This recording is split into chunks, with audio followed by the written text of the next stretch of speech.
مرکز مطبوعات وزارت کارهای داخلی تاجیکستان درباره بازدو صدمه مرگاور خبر داد. از جمله صبح 4 ایول سال 2023 تخمینا ساعت 05:40 دقیقه راننده افت تمغه اوپل استرا رحیمزاده امیر سال تولدش 1984 ساکن شهر ایسار هنگام حرکت در راه ماشینگرد رودکی ایسار در حدود جماعت دیهات چهارتپه نویه رودکی به خطری حرکت راه را تامین کردن نتوانسته دوچرخران نابالغ یورف عمر سال تولدش 2011 ساکن شهر ایسار را پخش نموده است.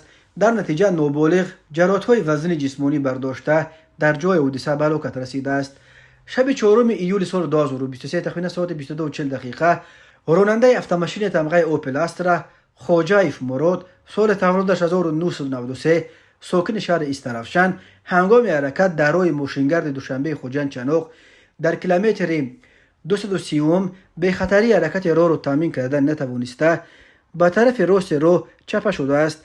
در نتیجه مسافر افت مذکور اکجانوف شرف سال تولدش 1999 ساکن شهر مذکور جراحت وزنی جسمانی برداشته در جای حادثه به هلاکت رسیده است. اوید بین حادثه و تحقیقات ادامه دارد.